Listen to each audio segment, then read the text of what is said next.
Bom dia, Eu sou boa tarde. terceirizado. Olá, pessoal, tudo bom? Se vocês chegaram nesse vídeo aqui, provavelmente é porque já acompanharam também o nosso outro vídeo. E sejam muito bem-vindos novamente. Espero que tenham gostado da primeira parte. Nessa segunda parte do vídeo, a gente vai apresentar para vocês, a gente vai fazer uma troca. Eu vou apresentar para vocês o material da professora Elma, a professora Elma vai apresentar para vocês o material do professor Carlos, e o professor Carlos vai apresentar para vocês um pouquinho da minha parte, do meu material. Aqui a ideia desse momento é a gente tentar mostrar para os estudantes também como estudar, como se antenar com os conteúdos, com os materiais, e como ficar mais ativo no seu processo de aprendizado, beleza? E se você não assistiu esse primeiro vídeo, por favor, corre lá, assiste, a gente vai deixar tudo disponível num canal. Se não for no canal aqui do Projeto Integração, provavelmente vai estar no canal de Sociologia do Chicão, lá no YouTube, beleza? Então, mas se você está conseguindo acessar os links pela plataforma do Google, fique à vontade também. Vamos lá? Então, nessa segunda parte, a gente vai começar com a professora Elma, e ela vai mostrar para a gente o que... não, com o professor Carlos. A gente vai começar com o professor Carlos, e o professor Carlos vai mostrar para vocês o que ele, como ele esteve disposto e presente para aprender o que eu tentei levar com o meu material, com os links que eu disponibilizei, e também com essa primeira parte do encontro que a gente deixou disponível. Pode ir lá, Carlinhos. Beleza. Bom dia, galera. Aliás, bom dia, boa noite, boa tarde, né? A hora que vocês estiverem ouvindo, para a gente é de dia. Quando a gente começa a pensar o tema, a gente cria uma planilha, né? E aí nessa planilha, tanto o Conrado quanto a Elma e eu disponibilizamos os materiais de referência, né? E aí o Conrado fez aqui um Jamboard, disponibilizou alguns vídeos, né? Explicando esse conteúdo que a gente já tratou no primeiro vídeo, né? E aí, quando eu vi aqui, principalmente o Jamboard dele, a gente já tinha conversado também pelo telefone a respeito, eu já criei aqui um pequeno esquema no computador, mesmo no Word, né? Anotando aquelas ideias principais, na verdade, só os temas centrais, né? E mais relacionado à minha área, né? Então, esses marcos, né? Do mundo feudal, transição da Idade Média para a modernidade, e as linhas, né? Os temas de interesse, então, sociedade, cultura, né? E aí, a partir disso, eu fui desenvolvendo o que era do meu, digamos, do meu campo de conhecimento ali, que está relacionado também ao assunto e à área de estudo da sociologia, tá? E aí eu peguei depois o vídeo da professora Elma, e ela começa também abordando essa questão, né? Que é bem interessante, das fases históricas do inglês, né? Do inglês antigo, do inglês moderno e do inglês contemporâneo, que tem uma certa ligação também com essas fases na história, né? E é interessante, aí eu fui relacionando isso à própria história da Inglaterra, que durante a antiguidade, né, sofreu processos de ocupação romana, né? Então, por exemplo, Londres era um entreposto comercial romano, Londinum. Quem lê até o Asterix, né?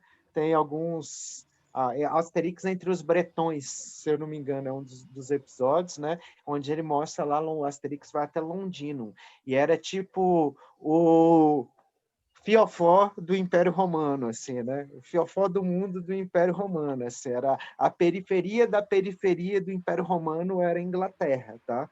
Que é uma ilha lá mais para o norte da Europa, né? Então, eram os limites extremos do Império Romano. E aí, nessa fase, você tem uma série de palavras do inglês, né?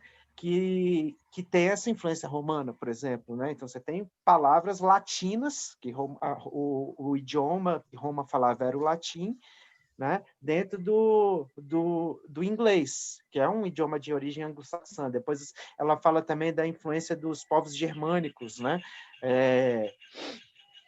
E os germânicos que estavam também sob influência ou nas bordas desse mundo romano, e que também foram os principais povos, alguns dos principais povos a bagunçarem, digamos assim, na Antiguidade Clássica e o Império Romano, nessa movimentação de povos que as próprias invasões romanas e as conquistas romanas provocavam ali dentro da Europa, né? Então, a Europa, durante a Antiguidade, foi um momento de muita transição, digamos, territorial, né? De invasões, de guerras, de disputas, e movida por um grande império, como hoje em dia, por exemplo, né? É um momento de tensão, né? Não tanto territorial assim, mas principalmente comercial, movida por disputas entre grandes impérios. E aí depois ela fala também, acho legal assim, da consolidação do inglês, né? Quando trata dos clássicos, né? Tanto da cultura quanto da ciência, que aí tem muito a ver com o que o Conrado colocou no esquema dele ali do surgimento da sociologia do Jamboard, né? E aí ela fala de Shakespeare e de Isaac Newton, se eu não me engano, ali, né? Século XVI, os 1500, que também é o mesmo momento ali do começo do que a gente chama hoje em dia do fim da Idade Média e começo da modernidade, né? O momento ali onde a Inglaterra e a Europa como um todo começa a se expandir para o mundo, tá? Eu basicamente fiz um esqueminha no Word, anotando as ideias de cada um dos textos e também do primeiro momento que a gente fez aí de fala, tá? Tanto do Conrado quanto da Elma. Beleza? Acho que é isso. Massa. Bom, então vamos lá. Em primeiro lugar, o que eu fiz? Eu acessei todos os materiais que foram disponibilizados, tanto por você, tanto pela Elma quanto pelo Carlos, e é o que eu sugiro também aos estudantes a fazerem. Então, você que recebeu esse link, você que conseguiu entrar aqui nesse vídeo, junto com esse vídeo tem aí um link também de um vídeo no YouTube, uma aula preparada por mim, que eu disponibilizei para os estudantes de Sociologia dos segundos e terceiros anos. Também tem essa Jamboard que eu fiz, que o Carlos acessou. Tem também um texto escrito, formal, lá no Word, sobre o mesmo tema. Além disso, tem um link que o professor Carlos deixou falando sobre a transição do feudalismo para o capitalismo. Além disso, tem uma videoaula de aproximadamente 3, 4 minutos que a professora Elma fez, falando da história da língua inglesa e da transformação, que é o que o Carlos comentou, e ainda deixou também um texto falando sobre como o inglês se torna essa língua universal. Então, assim, que a primeira sugestão... E aí, só para vocês não assustarem com a quantidade, tá, galera? Os vídeos têm ali, em média, no máximo 5 minutos, na verdade, a média é 3, né? E os textos são tipo de uma página. Exatamente. E o nosso interesse aqui é que vocês possam acessar o máximo possível e não o mínimo.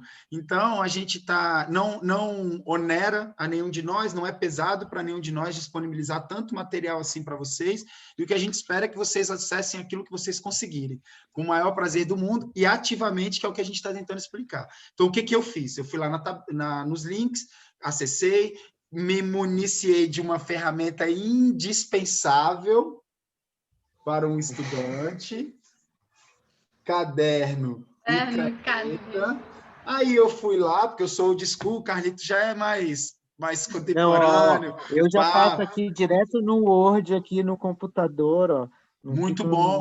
Já salvo no arquivo. Se o estudante tem essa disponibilidade de estudar já na frente de um computador, na frente de um aparelho eletrônico, que ele possa criar uma pasta, organizar os seus arquivos, nomear os arquivos. Então, quando vai salvar um arquivo de Word, é importante dar um cabeçário para esse arquivo. Aula 1, semana 1, professor Elma, Carlos, Conrado, tema, transformação, para depois você conseguir se achar, se encontrar. Faz um backup e manda num e-mail, tá? Se não tiver um HD externo, manda no seu e-mail para ter um backup. Exatamente. Isso a gente pensando nesse mundo atual, nessa atualização que muitos de nós vamos conseguir fazer. Alguns de nós ainda vão estar estudando, conseguindo acessar o vídeo, porque o pai, a mãe conseguiu agilizar uma internet, e agora vocês não têm mais o problema de pacote de dados, e vocês estão conseguindo nos acessar agora, mas às vezes não tem um aparelho eletrônico favorável a fazer esse estudo por ele. Então, vocês vão estar municiados do seu caderno. E aí, eu fiz essa estratégia. No meu caderno, eu gosto muito de fazer resumo. Só que os meus resumos, eles não são muito em forma de texto. Eu não gosto muito de copiar nada. Então, todas as frases que eu coloco no meu caderno, eu tento sempre passar primeiro pela minha cabeça e depois eu colocar no meu caderno com as minhas próprias palavras. É uma estratégia que eu já uso há muito tempo. Então, eu não me preocupo muito em formar frases com sentido, frases longas. Isso também me ajuda muito a escrever redação, porque eu sempre tento falar para os estudantes simplificarem os seus períodos, não fazerem períodos muito longos, com muitas conexões, muitas preposições, porque isso dificulta o linguajar, dificulta o entendimento, dificulta a separação e a apresentação do objeto, do sujeito, do verbo, tá bom? A conjugação verbal, nominal, e assim por diante. Então, eu gosto de fazer frases bem curtinhas, e aí fica aquele esquema de ideias. Quando o meu resumo, ele acaba sempre se transformando num grande esquema de ideias. Eu vou fazendo ponto e frase curta, ponto e frase curta. Vai, fala, Carlos. Conrado, aí vou até dar a dica aí, ó. Para quem estuda inglês, percebe isso muito na língua inglesa, né? Já até puxando a brasa aí para a sardinha da Elma. O inglês é uma língua, assim, direta, né? As frases são curtas, não tem muita vírgula. É tudo, acabou, não tem esse... tá até um texto interessante. Período simples, né? Isso, não tem muitas conexões. O Humberto Eco, que é um pensador fantástico, ele tem um texto chamado A Linha e o Labirinto, que ele diferencia o pensamento latino do pensamento anglo-saxão. E aí ele diz, o pensamento anglo-saxão, ele é linear, ele pensa na causa, pensa na consequência e pensa no processo. Então, é causa, processo, consequência. Pronto, né? O pensamento latino, ele é circular, ele é labiríntico, que ele fala. Então, você está pensando lá na consequência, lá na frente, mas você nem sabe a causa, e aí você divaga e viaja e vai e volta. Então, a gente precisa, quem lê inglês, quem aprende a ler textos em inglês, e textos de autores, né, da língua inglesa, tirando Shakespeare, que é um chato para você ler, que você não entende nada, e que, como você também falou no seu texto, é um inglês lá da formação do inglês moderno, né? Então, é um inglês que, putz, ele usa um monte de expressões e, cara, que você não entende nada. Você precisa realmente ler com um dicionário e uma gramática do século XVI para entender aquela porcaria. Desculpa, não é porcaria. Qual é o nome, Carlos, do autor que você citou? Humberto Eco. Que fala do latim, do jeito... E aí, Carlos, só para complementar, eu acho que assim, na sociologia a gente vivencia muito isso com o Durkheim e o Weber, porque o Weber ele tem uma forma de escrever que é bem direta, acho que a palavra mais é essa, e o Durkheim é bem circular, como você disse aí. E é claro, né, isso também está aberto à discussão, quanto mais a gente lê, menos a gente percebe a diferença, uns percebem mais, outros vão perceber menos, uns vão dizer que essa diferença existe, outros vão dizer que essa diferença não existe. Mas é isso, cara, pega um Foucault, por exemplo, e um sociólogo inglês. O Giddens, o britânico. O Giddens é o exemplo mais claro, assim, do tanto que o inglês ele consegue ser direto. E aí, eu acho que isso também acaba mudando quem nós somos enquanto pessoas, né? Porque se eu consigo me expressar de uma forma mais simples e mais direta, isso muda também quem eu sou. Então, para expressar minhas emoções, para expressar minhas ideias, para expressar meus sentimentos, para expressar minhas angústias, meus medos, quando a gente tem uma linguagem mais simples, a gente é mais eficiente com ela. Não que isso seja bom, tá bom? Mas isso pode servir para você. E vocês já repararam que no inglês não tem acento gráfico, só acento tônico? Também já é um marco de enxugamento, né? Professora, pode reexplicar isso aí para mim, por favor? No português, nós temos crase, agudo, acento circunflexo, agudo, além do acento tônico, né? No língua inglesa, as palavras não são acentuadas graficamente, só tonicamente. Tem o acento na hora da pronúncia, mas não tem os acentos.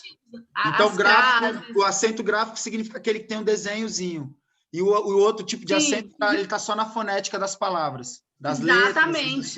Parabéns, professor. Acento tônico é a pronúncia. Então, isso sim, tem toda a língua. Mas sabe por que eu sei conversar sobre isso com você, professora? Porque eu prestei bastante atenção no material que você colocou, e uma parte que eu queria chamar a atenção, que fazendo o meu esquema de ideias, como eu não sou uma pessoa muito organizada, no meio do caminho do meu esquema de ideias, ele fica parecendo um pouco confuso. E aí, também se tornou uma prática comum a minha trajetória de estudo, porque eu já estudei bastante. Na época de universidade, eu estudava muito. Na minha época de ensino médio, eu também estudei bastante. A partir do segundo ano de segundo grau, eu realmente virei a chavinha, virei um cara que estudava todos os dias, à tarde, depois que eu chegava do almoço, depois que eu chegava da escola, depois que eu almoçava, eu tinha tempo para eu poder estudar. Minha mãe, minha família conseguiram garantir isso para mim, que eu sei que muitos dos nossos estudantes, graças a Deus, também possuem essa condição, e aqueles que possuem, aproveitem muito, façam como nós fizemos muitas vezes, a gente brincou de estudar. Então, assim, eu aprendi a brincar de estudar. Eu fazia o meu mapa, ou o meu esquema de ideias, e depois eu transformava esse esquema num mapa. Eu enumero, eu vou nas frases, eu tento como se eu fosse treinar para apresentar o meu esquema de ideias. Então, eu vou no meu esquema de ideias e enumero. Se eu fosse começar a explicar isso, por onde eu começaria? E aí eu vou lá naquela primeira frase e coloco o número 1. No caso do resumo que eu fiz do seu texto, do seu vídeo, professora, eu coloquei, primeira frase que eu falaria, o inglês é uma língua mundial. Porque eu acho que a primeira parte do seu vídeo, ele fala mais ou menos sobre isso. E aí, da segunda, que a gente vai fazer uma viagem na história. Então, você vai falar do old, do middle, tal, bababá. E aí, do moderno, até chegar no agora. E aí, número 3, que essa língua que se mundializou, ela tem uma origem, que ela é um dialeto germânico dos anglo-saxões. E que a língua que a gente conhece hoje, ela tem uma uniformização, uma formalidade escrita e fonética. Ou seja, você destacou muito como os aspectos formais da língua estão mundialmente estabelecidos, difundidos, divulgados, e ainda colocou como a questão do processo histórico de colonialismo e de expansão da língua pela literatura, que eu achei muito interessante, pela ciência, como que esses fatores ajudaram a língua inglesa a ser tão reconhecida mundialmente. Então, eu queria agradecer. Acho que também isso é um exercício que o estudante precisa aprender a fazer, valorizar todo tipo de conteúdo que ele recebe, valorizar toda forma de linguagem do professor, valorizar todos os tipos de atividades que eles estão cobrados. Por quê? Porque de tudo que nós oferecemos, uma pequena partezinha pode ser aquela que vai te ajudar, que vai te modificar e que vai te fazer entender alguma coisa que possa mudar a sua vida, ou seja, transformar a você mesmo. Beleza? Arrasou, 10. Valeu. E aí, fica à vontade, agora é você.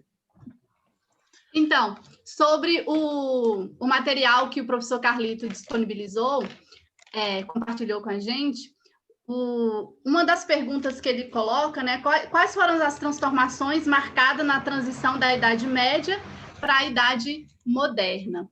E se a gente fala de transformação, de transição, existe um ponto de intersecção, né? O que aconteceu, como que se deu, por quais motivos que levaram àquela substituição, àquela evolução para aquele outro patamar, para aquele outro sistema. Então, na idade média, isso. A gente tem muito forte a presença do feudalismo. E o que é o feudalismo? O feudalismo é o nome da organização social, que também já tem tudo a ver com a sociologia, né? Essa forma de organizar é chamada feudalismo, a forma de organizar essa organização social vivida na Europa. E ali a gente tem aquela organização política, econômica, daquela forma. Dentro dos feudos, como o senhor feudal, como a figura mais centralizada, a presença dos camponeses, da agricultura, aquela característica. Só que chegou um momento que vários fatores foram questionados, né? Como o Carlito bem falou naquele primeiro momento do vídeo, o clero, ele era muito centralizado, a igreja, ela ditava muitas normas, muitas regras, Deus era o centro e a explicação para as coisas, Deus era o poder absoluto, só que várias questões, elas foram sendo questionadas. A igreja não conseguia responder sempre todos os questionamentos. E houve esse ponto de intersecção, crise religiosa, necessidade da burguesia expandir o comércio, necessidade de um poder mais centralizado, necessidade de se criar novos estados, demarcação e um fortalecimento, né, de um rei, de uma figura do rei ali. Então, houve esse período, esse ponto de intersecção, que foram vários fatores questionados para que se chegasse, para que se evoluísse para uma idade moderna, com algumas características específicas desse tempo. Então, ficou bem interessante, pelo material, observar que, assim como a língua, a história, a sociologia, ela passa por transformações e às vezes, a sociedade tem a necessidade de responder a outros fatores, a outras formas de organização, e isso, né, parte da interação social, e vai acontecendo essas mudanças. A expansão comercial, a expansão marítima, a mudança do sistema do feudalismo para o capitalismo foi algo que veio para atender a necessidade que aquele momento histórico estava clamando por questões que a igreja não conseguia mais responder. Teve um ponto forte, além das cruzadas, houve crises e revoltas camponesas, porque eles eram ali... havia uma troca de... Isso, e havia aquela troca, trabalhar pela troca de alimentação, houve a peste negra, que a igreja também não conseguia responder por que tantas pessoas estavam doentes. Deus não era soberano, Deus não era o Salvador, por que permitia que, se tantas pessoas, quase um terço da população, foram mortos por causa da peste negra? Então, essas questões foram colocadas em foco e houve essas transformações e essas necessidades de outras características, né? Uma outros estrutura arranjos. capitalista. Obrigada. Outros arranjos, uma estrutura capitalista que ia se sobrepondo ao feudalismo. O mercantilismo ia surgindo, o absolutismo e as reformas religiosas também aconteceram para atender esse anseio da população que já tinha outras necessidades. E aí, como é que você fez, Elma, para estudar? Porque, assim, por exemplo, se eu te conhecesse hoje, eu ia falar, cara, essa professora aí, ela é professora de quê, na verdade? Então, você poderia ter... eu tenho certeza que você fosse apresentar isso mais vezes. Com certeza, às vezes, você teria que fazer mais umas leituras, mais uns estudos, se fosse mais um anotações. Seminário na minha aula, ganhava 10 e eu ficava felizão.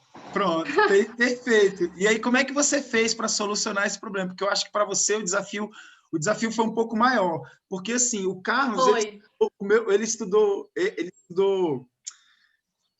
o meu material. E o meu material, nada mais ou menos, era do que o resumo dele. Porque se eu fosse fazer um texto de sociologia, para falar do surgimento da sociologia, é um texto de história. Inicialmente, o meu primeiro conteúdo é um conteúdo de história. E ele sabe muito mais história do que eu. Então, assim, é como se eu pegasse emprestado. Falasse, licença, Carlos, posso usar um pouquinho aqui do seu conteúdo para eu poder introduzir o meu? Exatamente. Mas, assim, o meu desafio com você também foi legal, porque, apesar de eu falar inglês, eu já tenho contato com a língua há muito tempo, e ler inglês, escrever inglês, eu nunca tinha parado para pensar em algumas coisas que você colocou no seu texto. Então, também veio a contribuir. Mas eu fiquei imaginando que, para você, o texto do Carlos ia ficar bem pesado, porque por causa de todas as informações. Porque eu mesmo falo para os estudantes, gente, eu vou falar para vocês aqui por alto, igual... eu não consigo me aprofundar nesses temas aqui, porque são muitos os temas. Cada tema desse aqui exigiria um livro, exigiria um semestre de aula, exigiria... É muito difícil. Meu irmão, medieval, então, só Conrado, no o que eu NB lá, pensei? são Sim. 2 semestres só de medieval. Isso.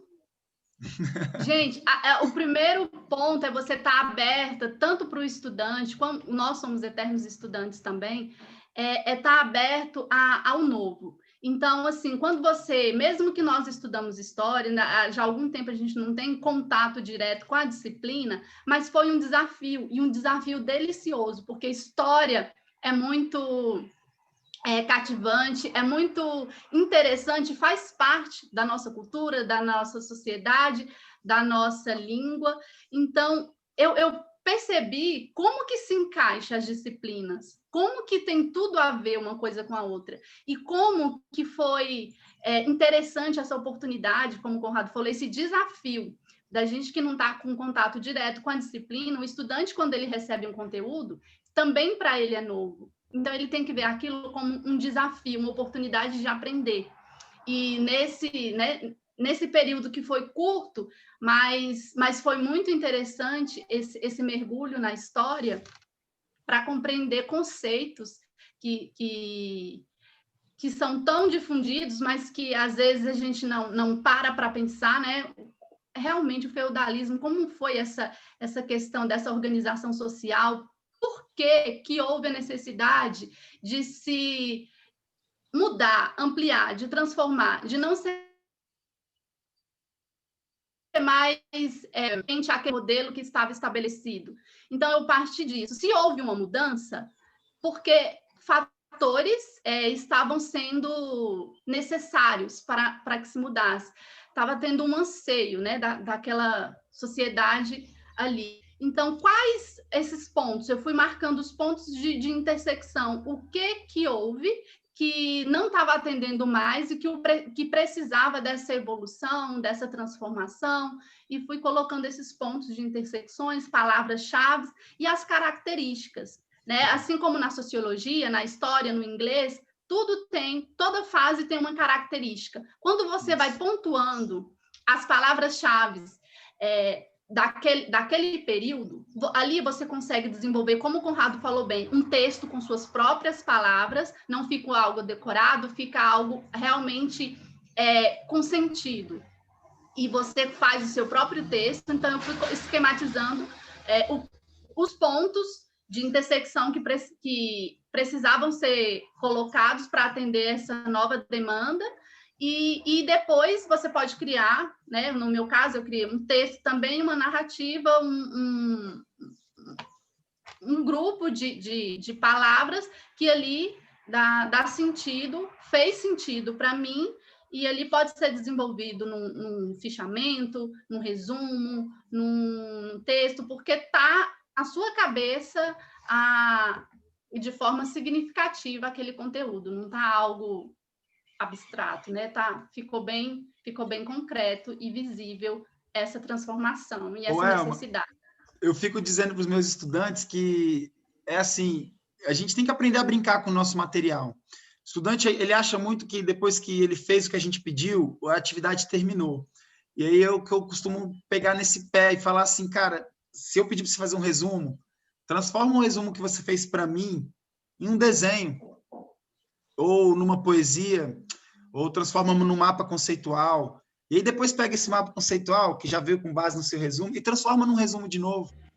Transforma num texto formal, com introdução, desenvolvimento, conclusão. Tente expressar isso em um desenho. Então, assim, se você conseguir produzir para cada tópico, para cada aula, para cada tema que você quer aprender, 3, 4 linguagens, 3, 4 produtos, você não tem como não aprender. E uma dica também que eu gosto muito de dar... Uma música, né, Conrado? Quando você faz uma música, uma paródia, aquilo música, não sai uma poesia. mais. Divirta-se. Exatamente. Divirta-se, afinal, porque a gente tem que superar essa barreira de pensar que eu estou fazendo uma coisa que é porque o meu professor pediu. A educação ela não foi pensada para as pessoas fazerem o que os professores pedem. A educação foi pensada para transformar a sociedade. Afinal, não é esse o nosso tema? E a educação assim, galera, para isso. Eu espero que sim, eu trabalho para isso. Eu sei que existem estruturas que apontam que a educação possa reproduzir a sociedade e sirva apenas para isso. Mas eu eu acho não penso assim.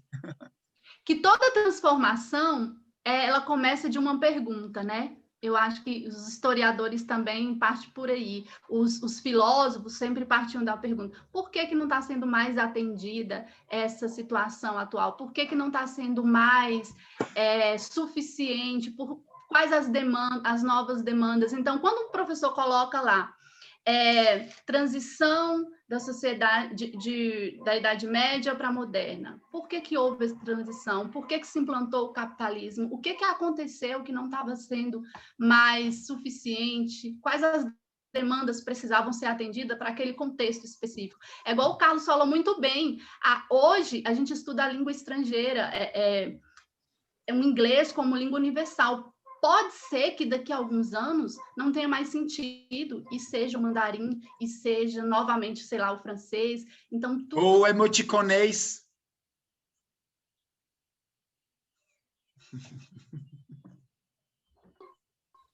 Tem textos de aquele momento e geram perguntas, nos ajudam a entender. A Elma, pegando esse gancho aí, já está acabando nosso Vai acabar. tempo, tem uma de aula que é para eles produzirem perguntas em grupo, e assim, uma das regras, a principal regra é que eles sempre usem por quê, como, o que, qual ou quais. Jamais eles usem quem, quando ou onde. Então, nossa, assim, excelente, Carlos. Gostei. A gente tem que saber na história o porquê, o como, o qual, os quais. São os processos que a gente tem que entender. Né?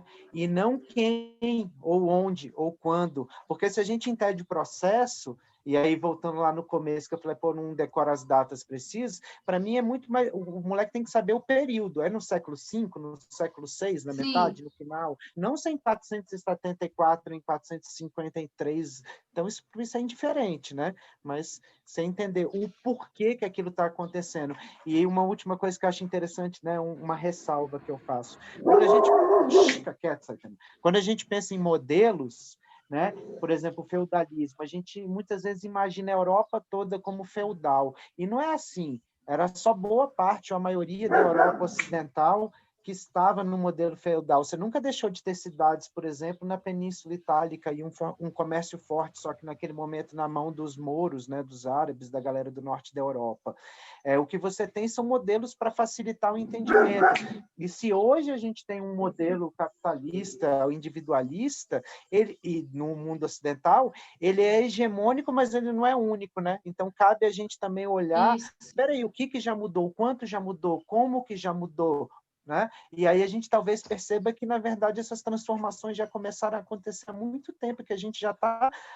Muitas vezes as pessoas que viveram o fim dos tempos não perceberam que os tempos tinham acabado.